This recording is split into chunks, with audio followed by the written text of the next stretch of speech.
for about 14 years I didn't have an air conditioner in my apartment, and I got along very well, but then I capitulated to certain demands, and we moved and we decided to get an air conditioner. Pretty much. It may also be because of global warming, but in any case, the reason why we stopped over here is because in 2 minutes you'll actually go to the other side of this sign, and what you'll see is what is understood to be a mikveh from the Second Temple period.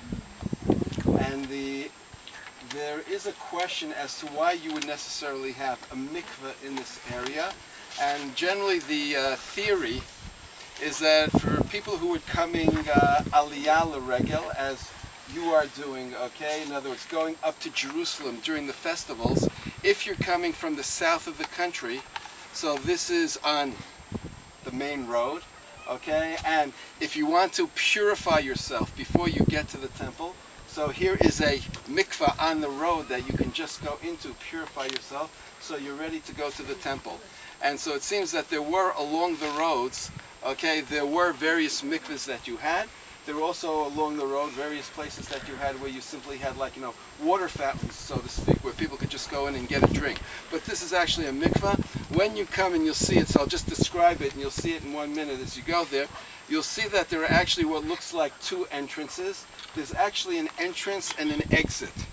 And there's a mechitza between them, and it's not because of the men versus the women, but rather because of the people who were ritually impure, who are going down into the mikveh to purify themselves, the people who are then coming up from the mikveh, who are pure, and you want to have a separation so that the people who have just purified themselves don't come in contact with the other people to defile themselves.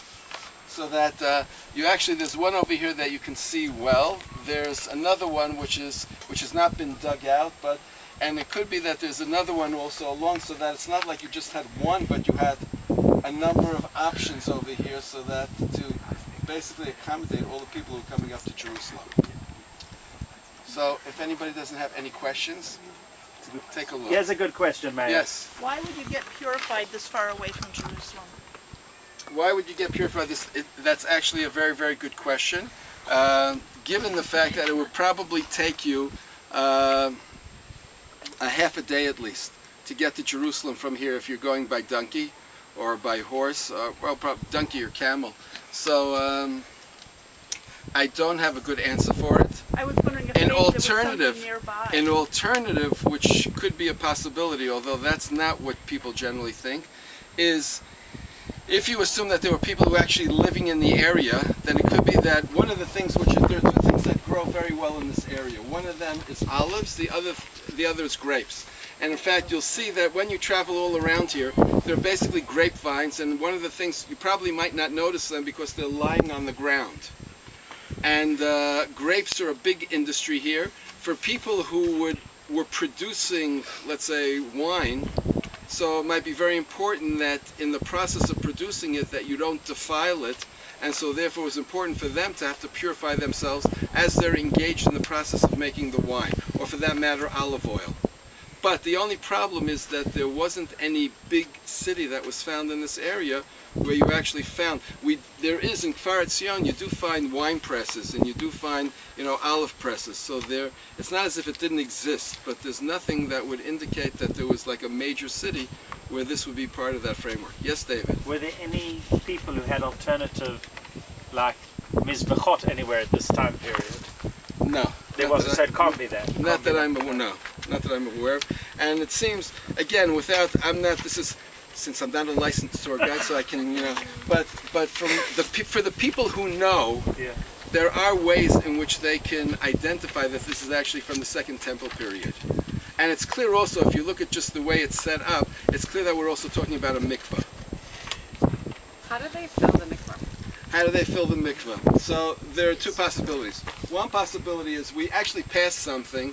I don't know if you saw this, like cylindrical thing that, you know, had a kind of a banister around it. Did you see it as you were going? I didn't point it out because it's not clear what exactly that thing was.